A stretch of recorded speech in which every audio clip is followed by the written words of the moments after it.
नमस्कार, good news today देख रहे हैं आप। आपके साथ मैं हूं नवजोत रंधावा। शाम के 4 बज चुके हैं और वक्त है हमारे खास कार्यक्रम ये हुई ना बात का।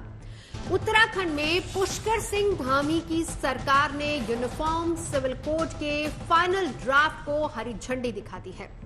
कल इसे विधानसभा में पेश किया जाएगा। आज से उत्तराखंड विधानसभा के सत्र की शुरुआत हो चुकी है। ये सत्र खासतौर पर यूसीसी को कानून बनाए जाने के लिए बुलाया गया है। ड्राफ्ट को सदन के पटल पर पेश करने से पहले कैबिनेट की मंजूरी जरूरी थी। ड्राफ्ट कमेटी ने बहुविवाह से लेकर बाल विवाह पर प्रतिबंध तक का प्रावधान रखा है और इसके साथ ही अवैध संबंध से होने वाली संतान को भी संपत्ति में बराबरी का हक देने की सिफारिश है। लेकिन इस ड्राफ्ट को लेकर कुछ लोगों के मन में सवाल हैं, आशंकाएं हैं। आज हम इसी मसले पर अपने खास मेहमानों के साथ बातचीत करेंगे, साथ ही साथ समझने की कोशिश करेंगे कि इस बिल के पास होने के बाद उत्तराखंड में क्या कुछ बदलाव आएगा और क्या उत्तराखंड का ये बिल आगे देश को भी राह दिखाएगा। इन सारे सवालों पर आगे चर्चा करेंगे, लेकिन उससे पहले आपको दिखाते हैं अपनी एक खास रिपोर्ट।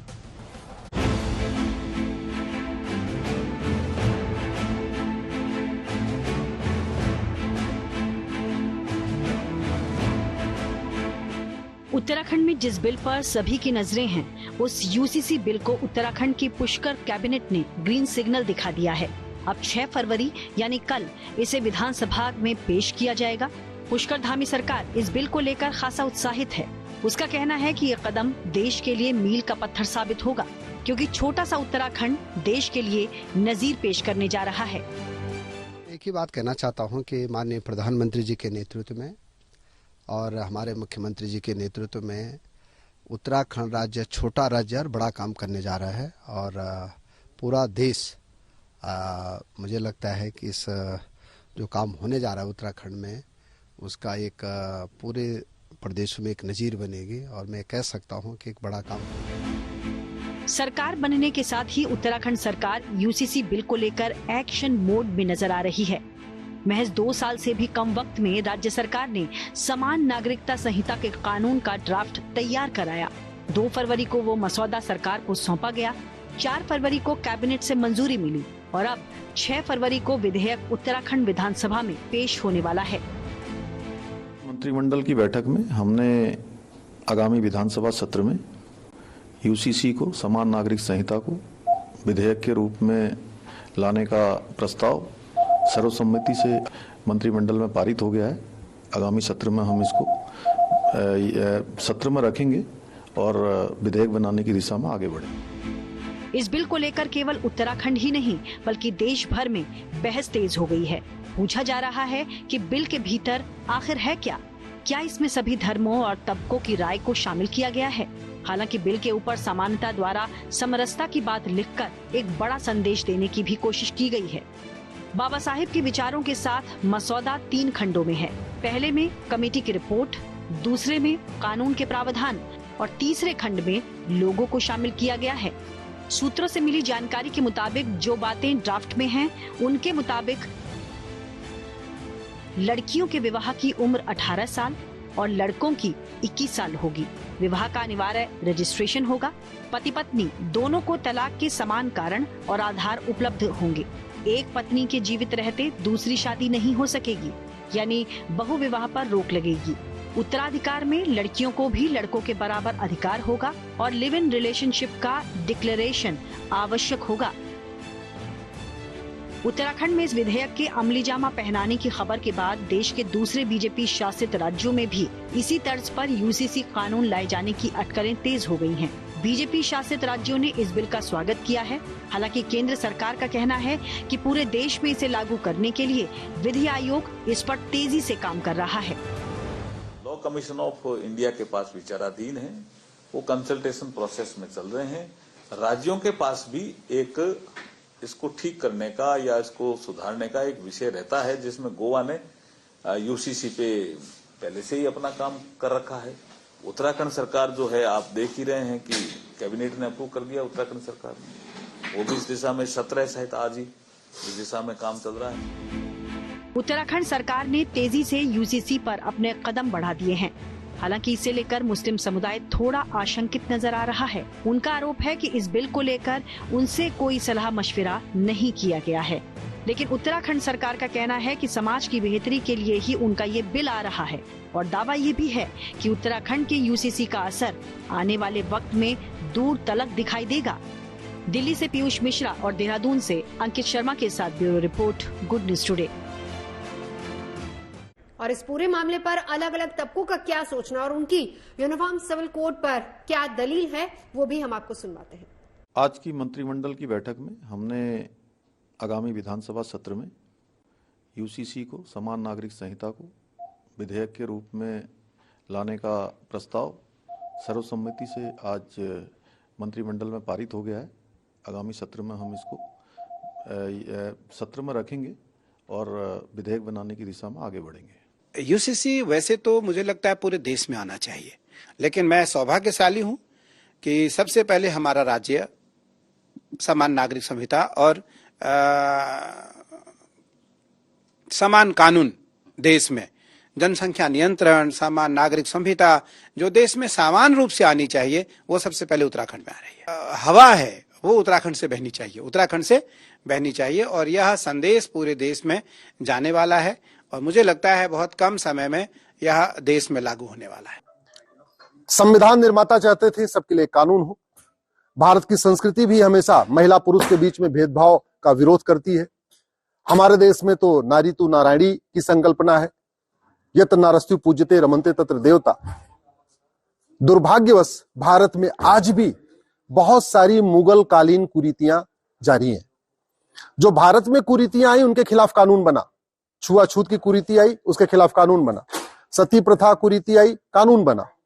लेकिन जो मुगल कालीन कुरीतियां आई, तलाके बिद्दत, तलाके हसन, तलाके एहसन, तलाके बाइन, तलाके किनाया, उनके खिलाफ कानून नहीं बना।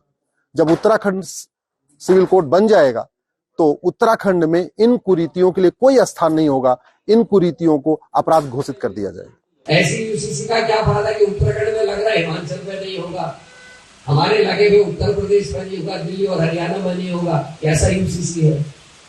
और चिंता इस बात की है कि जो अधिकार हमारे संविधान में ओबीसी के लिए है, एससी के लिए है, एसटी के लिए है, उन अधिकारों में इसका कितना अतिक्रमण होना, ये चिंता का हमारा और आपका विषय है।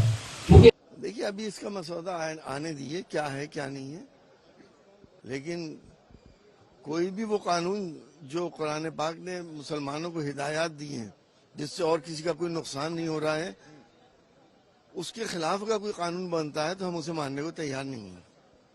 हम नहीं मान सकते। हमारा जो कुरान पाक ने हमें हिदायत दी है, चाहे लड़कियों को हम पिछले 1450 साल से पैतृक संपत्ति में हिस्सा दे रहे हैं, वो कितना दे रहे हैं वो अलग बात है।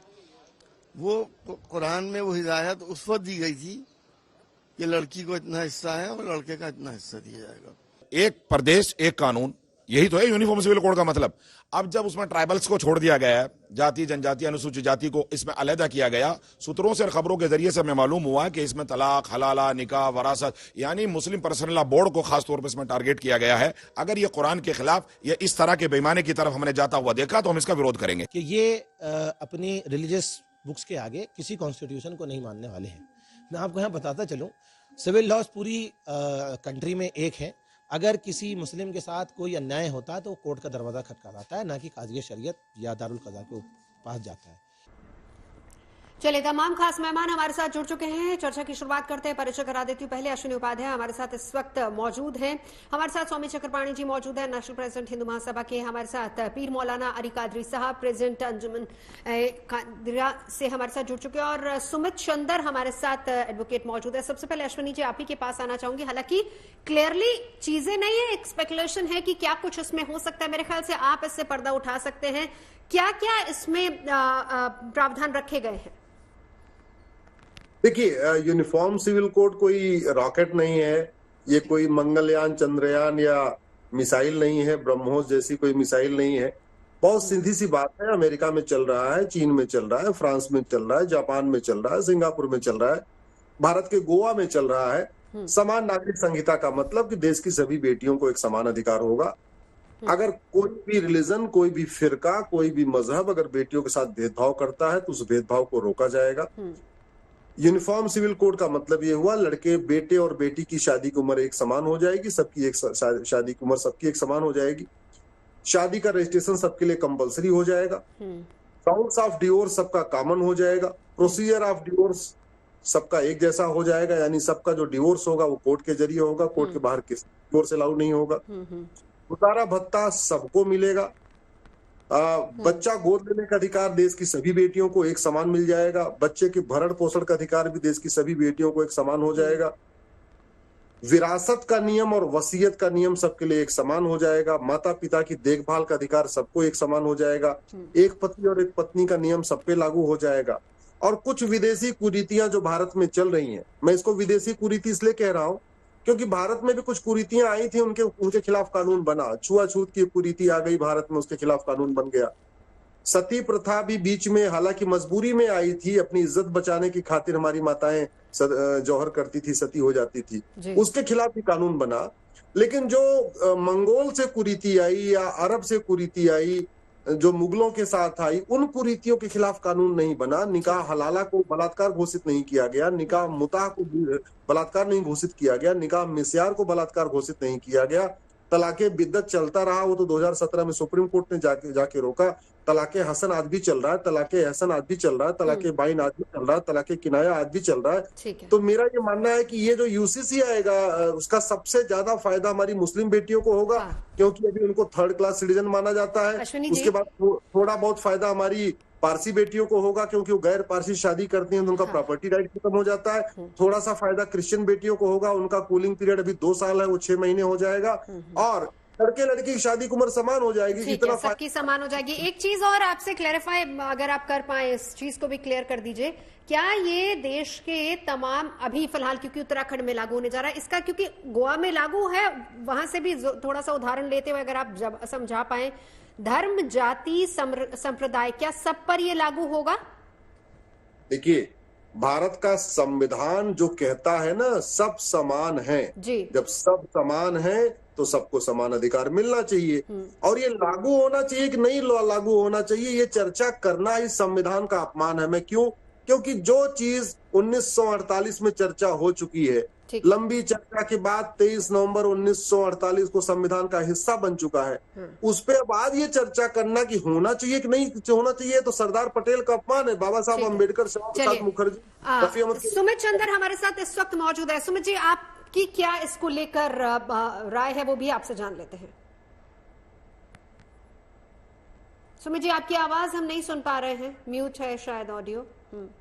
जी, तो ये जो अभी मैं सुन रहा हूं कि हमारे संविधान का अपमान है ये डिस्कस करना, मैं इसमें थोड़ा सा डिसएग्री करूंगा। संविधान बहुत यूनिक संविधान है, उसमें ऑफकोर्स सबके राइट्स इक्वल होने चाहिए, आई एग्री, पर साथ में अलग अलग तरीके के राइट्स भी दिए हुए, क्योंकि ये ध्यान में रखते हुए कि हमारे अलग अलग कास्ट, क्रीड, तरह के लोग हैं, रिलीजन्स हैं, रिलीजियस। अगर हम देखें तो आर्टिकल 25 कॉन्स्टिट्यूशन ऑफ इंडिया कहता है right to freedom of practice religion. Article 6 constitution कहता है कि freedom to manage religious affairs. उसके अलावा भी कई ऐसे आर्टिकल्स हैं, जैसे आर्टिकल 371 जो कुछ स्टेट्स को, जैसे नागालैंड, मिजोरम को कहता है कि no parliamentary legislation will replace the customer law religious system of that area. हम अगर ट्राइबल एरियाज का देखते हैं, जैसे आपका उत्तराखंड में ही जॉनसरी ट्राइब है जो पॉलीएंड्री प्रैक्टिस कर रहे हैं आज भी, एक से ज्यादा मैरिजेस। आर्टिकल 29 उनको कॉन्स्टिट्यूशन का, हमारे संविधान का अलाउ करता है कि minorities can conserve it's cultures. किस हद तक आप उसको न्यूट्रलाइज करोगे, कॉमन करोगे, ये सारी चीजें बहुत ब्रॉड एस्पेक्ट में देखना पड़ेगा। जी, वही सारी डिटेल्स उसमें दी गई हैं। देखिए, गोवा में ऑलरेडी लागू हो चुका है, वही सारी डिटेल्स उसमें दी गई हैं। और मेरे ख्याल से हम एक लोकतांत्रिक देश में रहते हैं। अगर किसी को किसी तरह की आपत्ति, अश्विनी जी इसको क्लियर कीजिए जरा, क्योंकि आपत्तियां होंगी, हो भी रही है और आवाजें विरोध में भी आ रही है, उसको भी क्लियर किया जाएगा। देखिए, पहली बात तो संविधान को जब हम पढ़ना चाहिए तो हमारा चश्मा भारत का होना चाहिए। हमारा चश्मा अरब का या कुवैत का या यूरोप का चश्मा नहीं होना चाहिए। संविधान में जो आर्टिकल 25 है, जो फ्रीडम ऑफ रिलीजन है, वो धर्म का अधिकार देता है, अधर्म करने का अधिकार नहीं देता। वो रीतियों को पालन करने का अधिकार देता है, कुरीतियों को पालन करने का अधिकार नहीं देता। वो प्रथा को पालन करने का अधिकार देता है, कुप्रथा को पालन करने का अधिकार नहीं देता। बेटे और बेटी में भेदभाव करना अधर्म है, कुरीति है, कुप्रथा है। हलाला, मुता, मिस्यार, तहर्रुस कुप्रथा है, ये कोई प्रथा नहीं है। तलाके हसन, तलाके हसन, तलाके बाइन, तलाके किनाया, ये कुप्रथा है। अश्विनी जी देखिए, जब इस तरह की बात होती है तो कहीं ना कहीं ऐसा लगता है कि पर्टिकुलर समाज को टारगेट किया जा रहा है। इस पर मैं एक रिएक्शन इनका ले लेती हूँ, क्योंकि उस पर फिर ये भी अश्विनी जी जानना जरूरी होगा, क्योंकि गोवा में ऑलरेडी इम्प्लीमेंटेड है, तो उत्तराखंड में जब इम्प्लीमेंट अगर ये हो जाएगा तो उसका देश पर क्या असर होगा। मौलाना साहब, आपसे एक रिएक्शन इसका चाहूंगी। इसमें कोई दो राय नहीं है। अगर समान हक देने की बात हो रही है, अगर सबको बराबर का अधिकार देने की बात हो रही है, तो क्या इस पर आपत्ति होनी चाहिए या नहीं होनी चाहिए? आपका विचार इसको लेकर क्या है?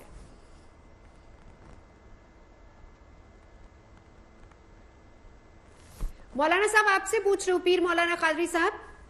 जी मैडम, आ रही आवाज? जी, आप ही से सवाल है मेरा।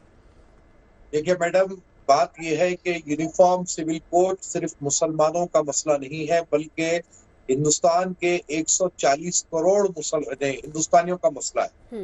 अब रहा सवाल कि अभी हमारे अश्विनी जी बता रहे थे कि ऐसा होगा वैसा होगा, इसमें ये चीज आएगी, सबको समान हक मिलेंगे।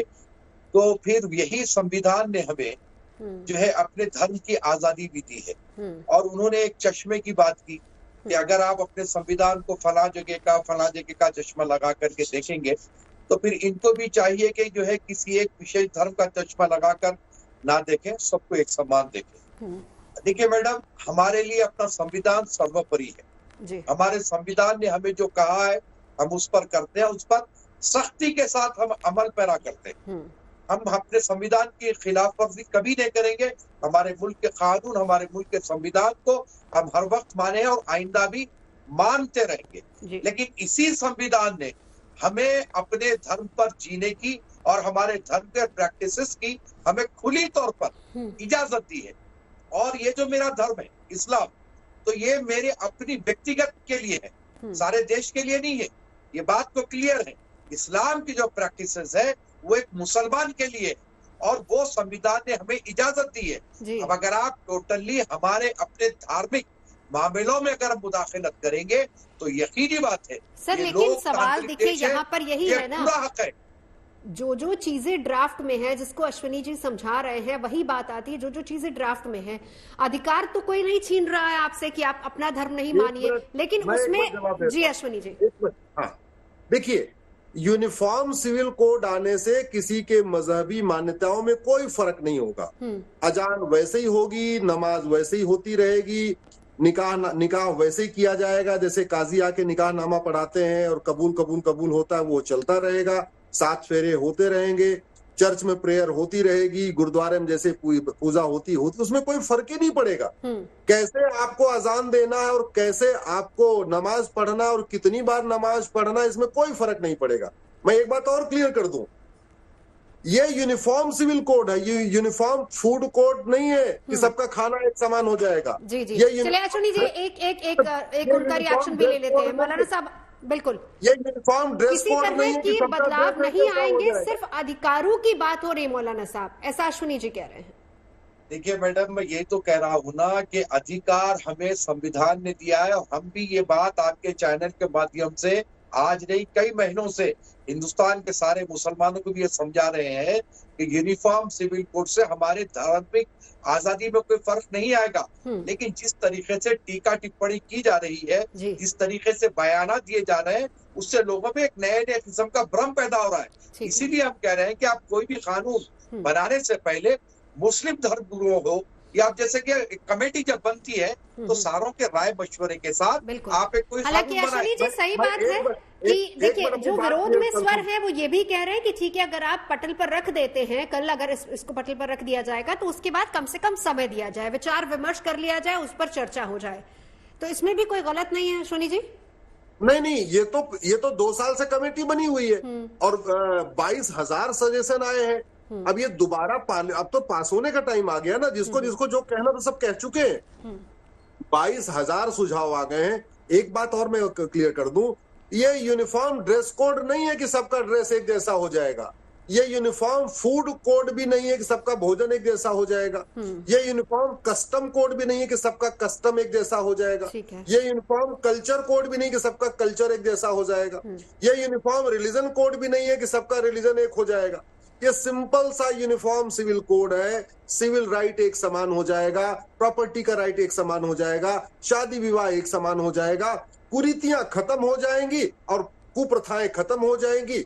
जो कुरीतियां विदेश की हैं, चाहे वो मंगोल से आई हैं या अरब से आई हैं, जहां से भी आई हैं, वो कुरीतियां खत्म होगी और भारत की बेटी, सभी बेटी भारत की बेटी बनेगी।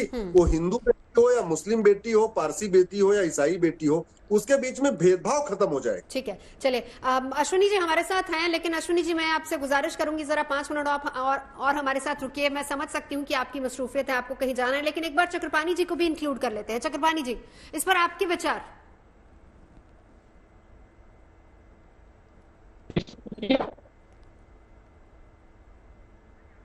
स्वामी चक्रपाणी जी, आप ही से बात कर रहे हो, आप क्या विचार इसको लेकर जानना चाहेंगे? कुछ ऑडियो इशू आ रहा है, स्वामी जी। जी आवाज तो सुन पा रहे हैं, लेकिन आपकी आवाज ठीक से नहीं आ रही है।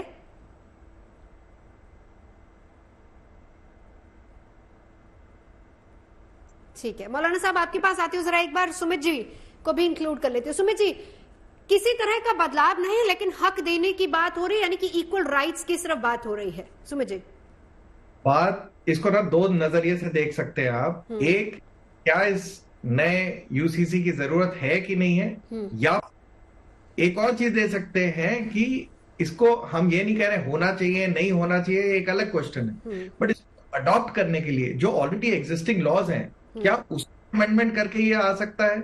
अगर आ सकता है तो हमें पूरा चेंज करने की जरूरत नहीं है, क्योंकि जैसे बताया था हमारा संविधान हर रिलीजन, हर सेक्ट को प्रोटेक्ट करता है। जैसे एग्जाम्पल ले लें, और हम सिर्फ 2 सेक्ट्स की या 2 रिलीजन की क्यों बात करें, क्रिश्चियन मैरिज एक्ट 1872 में कोई डिवोर्स का प्रोविजन ही नहीं है, बट जहां पे डिवोर्स चाहिए होता है फॉर एग्जाम्पल, तो इंडियन डिवोर्स एक्ट में उनको डिवोर्स का प्रोविजन मिल सकता है। आनंद मैरिज एक्ट है 1909 जो सिख कम्युनिटी को एप्लीकेबल है, उसमें भी डिवोर्स और अडॉप्शन का प्रोविजन नहीं।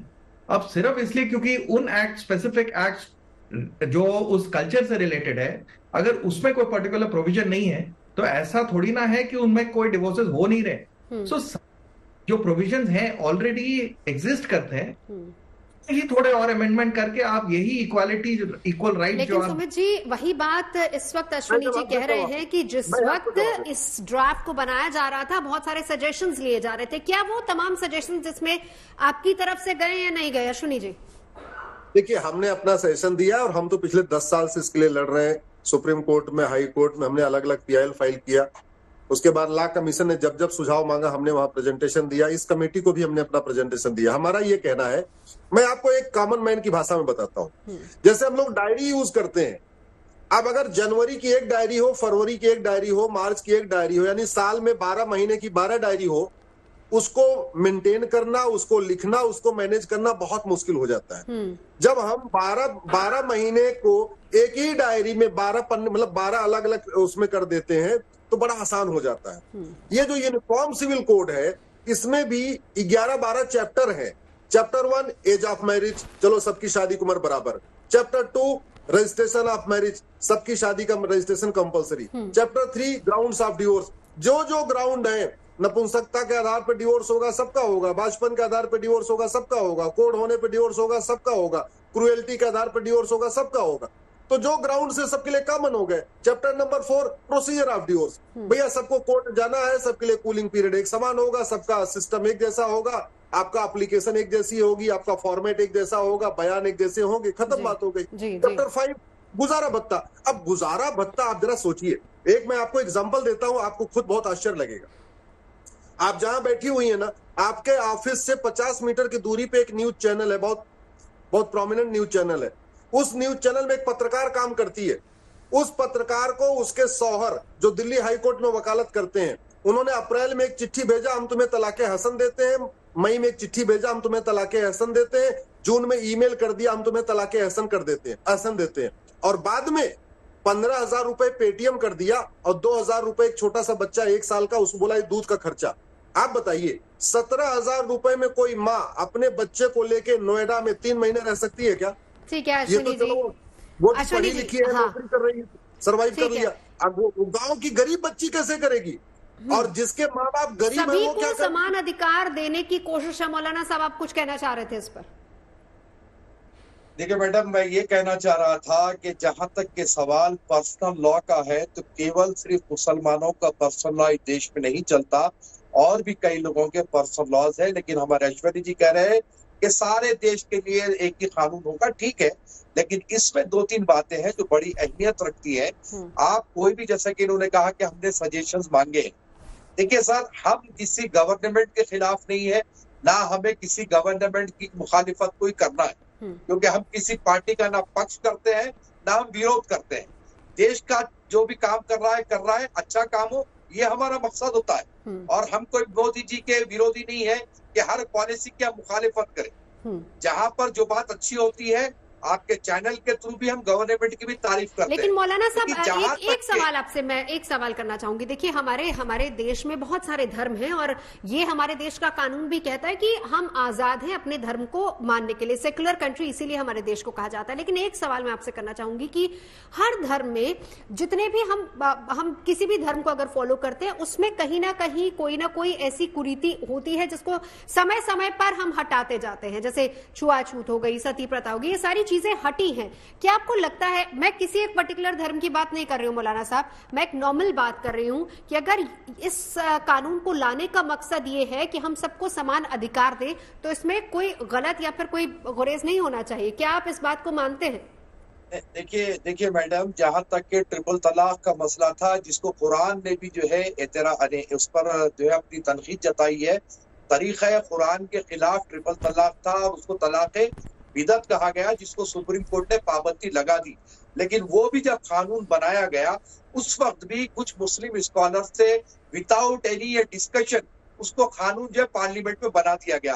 तो हम ये चाहते हैं कि जब इस्लामी धर्म के मामले में आप कोई कानून बना रहे हो, तो उसमें इस्लामिक स्कॉलर्स, स्पिरिचुअल्स को आप रख करके अगर कोई बात करते हैं, तो उसमें अपनी धर्म की छवि बाकी रहेगी।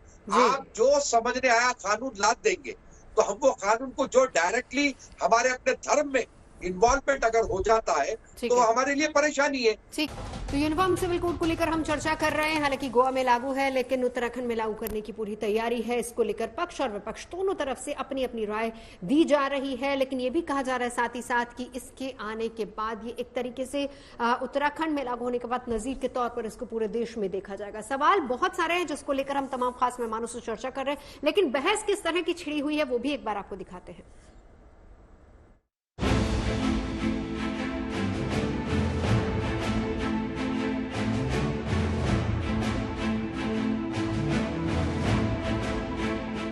उत्तराखंड में जिस बिल पर सभी की नजरें हैं, उस यूसीसी बिल को उत्तराखंड की पुष्कर कैबिनेट ने ग्रीन सिग्नल दिखा दिया है। अब 6 फरवरी यानी कल इसे विधानसभा में पेश किया जाएगा। पुष्कर धामी सरकार इस बिल को लेकर खासा उत्साहित है।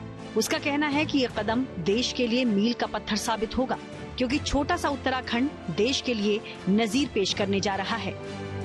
एक ही बात कहना चाहता हूँ कि माननीय प्रधानमंत्री जी के नेतृत्व में और हमारे मुख्यमंत्री जी के नेतृत्व में उत्तराखंड राज्य छोटा राज्य और बड़ा काम करने जा रहा है। और पूरा देश, मुझे लगता है कि इस जो काम होने जा रहा है उत्तराखंड में, उसका एक पूरे प्रदेश में एक नजीर बनेगी, और मैं कह सकता हूं कि एक बड़ा काम होगा। सरकार बनने के साथ ही उत्तराखंड सरकार यूसीसी बिल को लेकर एक्शन मोड में नजर आ रही है। महज 2 साल से भी कम वक्त में राज्य सरकार ने समान नागरिकता संहिता के कानून का ड्राफ्ट तैयार कराया। 2 फरवरी को वो मसौदा सरकार को सौंपा गया। 4 फरवरी को कैबिनेट से मंजूरी मिली और अब 6 फरवरी को विधेयक उत्तराखंड विधानसभा में पेश होने वाला है। मंत्रिमंडल की बैठक में हमने आगामी विधानसभा सत्र में यूसीसी को, समान नागरिक संहिता को विधेयक के रूप में लाने का प्रस्ताव सर्वसम्मति से मंत्रिमंडल में पारित हो गया है। आगामी सत्र में हम इसको सत्र में रखेंगे और विधेयक बनाने की दिशा में आगे बढ़ेंगे। इस बिल को लेकर केवल उत्तराखंड ही नहीं बल्कि देश भर में बहस तेज हो गई है। पूछा जा रहा है कि बिल के भीतर आखिर है क्या? क्या इसमें सभी धर्मों और तबकों की राय को शामिल किया गया है? हालांकि बिल के ऊपर समानता द्वारा समरसता की बात लिखकर एक बड़ा संदेश देने की भी कोशिश की गई है। बाबा साहेब के विचारों के साथ मसौदा 3 खंडों में है। पहले में कमेटी की रिपोर्ट, दूसरे में कानून के प्रावधान और तीसरे खंड में लोगों को शामिल किया गया है। सूत्रों से मिली जानकारी के मुताबिक जो बातें ड्राफ्ट में हैं, उनके मुताबिक लड़कियों के विवाह की उम्र 18 साल और लड़कों की 21 साल होगी। विवाह का अनिवार्य रजिस्ट्रेशन होगा।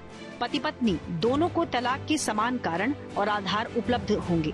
एक पत्नी के जीवित रहते दूसरी शादी नहीं हो सकेगी, यानी बहुविवाह पर रोक लगेगी।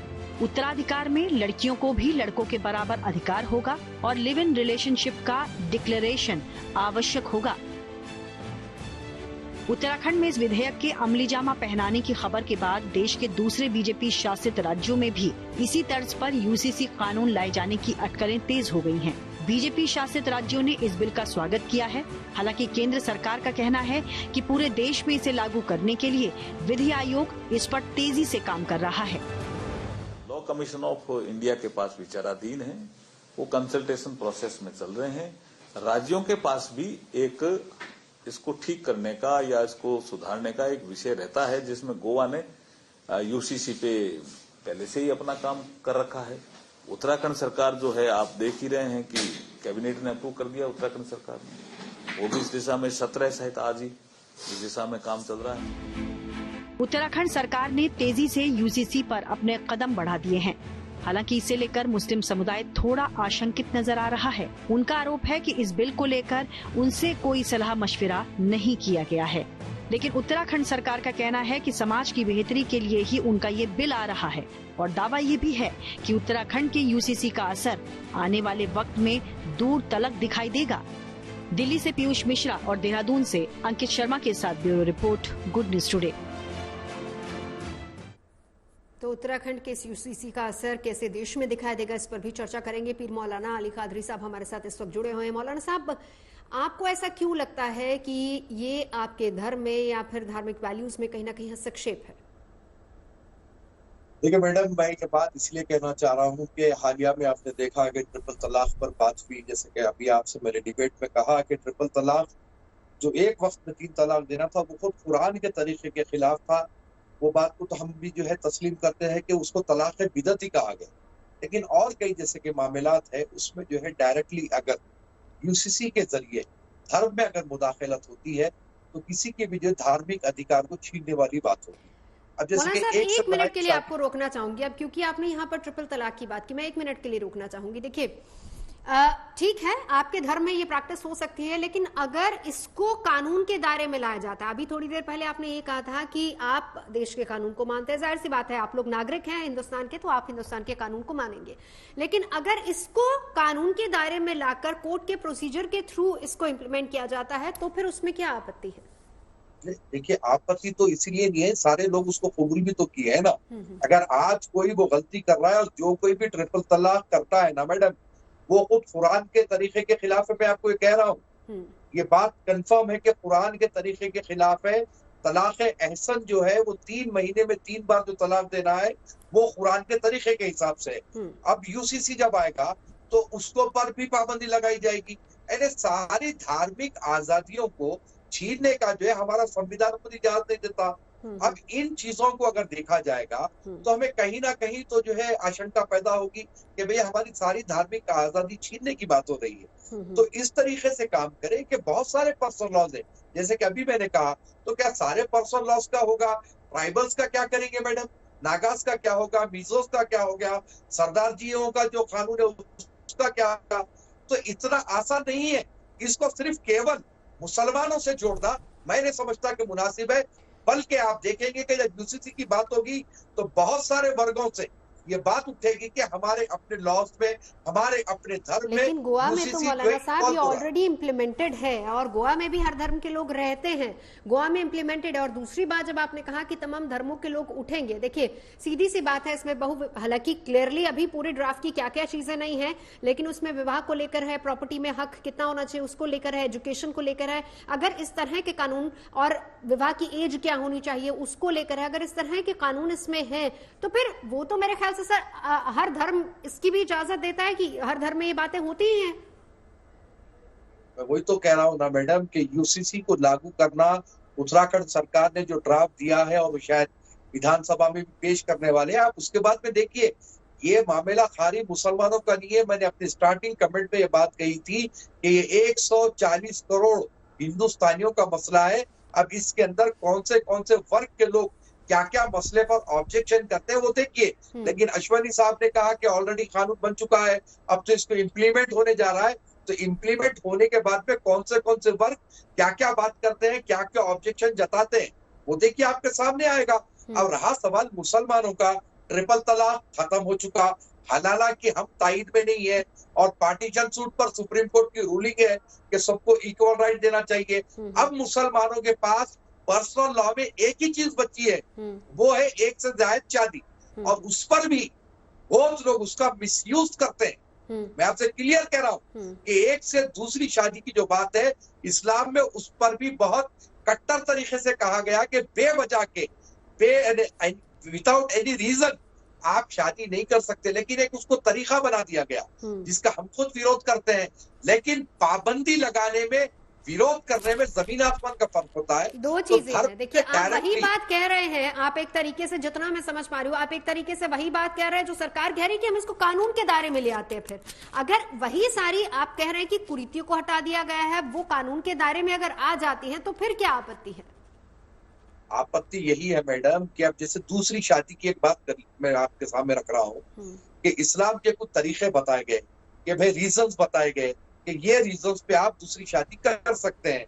अब यहाँ पर ये होगा कि एक शादी के बाद दूसरी शादी नहीं कर सकते, जबकि आपको इस्लाम ये कहता है कि रीजंस परफेक्ट रीजन हो तो आप कर सकते हैं। तो लाजमी बात है आपके धर्म में मुदाखलत हो गई, आपके धर्म में इन्वॉल्वमेंट हो गया। अब ये जो चीजें होगी ना, इससे बहुत सारे लोगों को आपत्ति होगी। लेकिन हम बारहा एक ही बात कह रहे हैं कि यूसीसी के मामले में कोई मुसलमान भी अपना विरोध सड़कों पे उतर के ना करे। ठीक है, हमारे साथ स्वामी चक्रपाणी जी मौजूद हैं।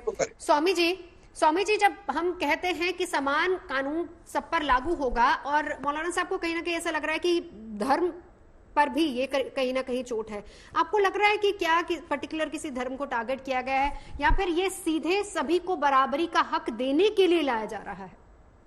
आप देखिए नवजोत जी कि निश्चित रूप मैं सबकी बात सुना हूँ, मौलाना साहब के भी सुना, सबका सुना। आप ये देखिए कि जो बाल विवाह है या जो है बहु विवाह है, आप जरा सोचिए कि जब बहु विवाह होता है तो बहु विवाह में बच्चे भी ज्यादा होते हैं। अब ये देश हित में है कि समान नागरिक संहिता बने, क्योंकि अगर जो एक व्यक्ति हम दो हमारे दो पे हिंदू रह जाता है, दूसरी तरफ मान लीजिए मुसलमान भाइयों को देखिए वो 4 भी शादियां करते हैं, तो 4 जब करते हैं तो उनके 4 बच्चे हो जाएंगे। पर उस पर तो मौलाना साहब क्लियर कर रहे हैं ना। सुनिए ना मेरी बात। तो आप तो ये हो जाता है, तो उनकी संख्या ऐसे ही बढ़ने लगती है। और सबसे बड़ी जो बात है तो ये है कि जब उनकी संख्या बढ़ेगी तो संसाधन तो हमारे देश की सीमित है ना। और दूसरी, समान नागरिक संहिता का मतलब सबको बराबर का अधिकार, चाहे स्त्री हो चाहे पुरुष हो। दूसरी बात, जब मजहब की बात आती है तो 15 अगस्त 1947 को देश आजाद होने से एक दिन पहले जो 14 अगस्त 1947 को पाकिस्तान बना, तो इसी आधार पर जिन्ना ने पाकिस्तान लिया कि भाई हमारा भेष अलग है, हमारी भाषा अलग है, हमारे कार्य अलग है, हमारे तौर तरीके अलग है, हम हिंदुओं के साथ नहीं लग सकते, हम मुस्लिम राष्ट्र हमें चाहिए, इसलिए पाकिस्तान ले लिया। जब पाकिस्तान ले लिया तो भाई जो उसके शरिया कानून के अनुसार चलने वाले हैं तो वहां पे चले गए और चले। सर फिर से आप वही चीजें नहीं लाइए, हम यहाँ पर वो बात नहीं करेंगे। हम सिंपल एक सर ओपन चर्चा इसको लेकर कर रहे हैं। नहीं देखिए, फिर हमारा देश का कानून भी तो यही कहता है ना कि हम एक सेकुलर कंट्री है, तो सभी धर्म के लोग, देखिए अगर डिवीजन हुआ फिर हम उस पर जाएंगे तो फिर बड़ी लंबी बहस छिड़ जाएगी। अब जब है समाज का हिस्सा हर कोई है, वो लोग मान रहे हैं और आप लोग भी मानते हैं हर जगह पर कि वो समाज का हिस्सा है। बिल्कुल मौलाना साहब, चक्रपाणी जी एक मिनट उनका रिएक्शन एक ले लूं फिर लौट।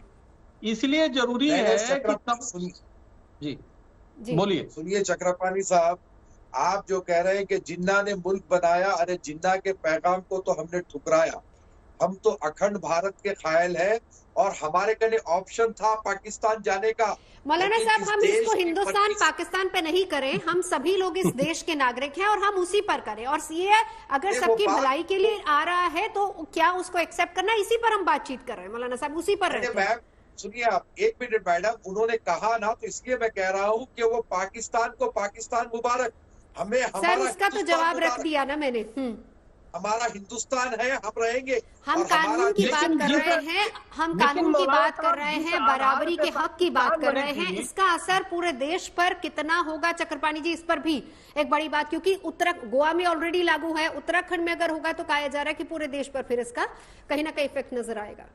देखिए, पिछली बार उत्तराखंड सरकार के माननीय मुख्यमंत्री जी से हमारी मीटिंग हुई थी, उसी दौरान उन्होंने कार्यक्रम में कहा था, हम भी थे, कि अब समान नागरिक संहिता के पूरी तरह बन चुका। मैं आज बधाई दूंगा कि निश्चित रूप से उत्तराखंड सरकार की धामी सरकार ने काफी कदम बढ़ाया और मैं तो चाहता हूं उत्तराखंड नहीं बल्कि पूरे राष्ट्रीय स्तर पर लागू होना चाहिए। संसद से जरूरी है कि समान नागरिक संहिता बने। यह राष्ट्र हित में है, ये मानवता के हित में है, ये सबको बराबर का अधिकार देने का जो मूल सिद्धांत है संविधान का, इसलिए संवैधानिक है। तो एक तरफ संवैधानिक है, दूसरी तरफ लोग सरिया कानून लागू करना चाहते हैं। तो ये जो सरिया वाले लोग हैं, जो कट्टरपंथी चाहते कि हम अपनी मजहबी तरीके से सिर्फ चले, वो कहीं ना कहीं राष्ट्र को नीचा दिखाना चाहते हैं, वो वही विरोध कर रहे हैं। तो हमारे ये बड़ी निवेदन से नम्र निवेदन है कि ऐसे लोगों के लिए राष्ट्र मुस्लिम राष्ट्र बने हुए पाकिस्तान। सर फिर से आप वही बात कर रहे हैं, लेकिन वो तो यही कह रहे हैं ना, हम कानून को मानते हैं, वो भी यही बात कह रहे हैं, देश के कानून को ही मानते हैं। इस पर मौलाना साहब एक राय आप अपनी रख दीजिए।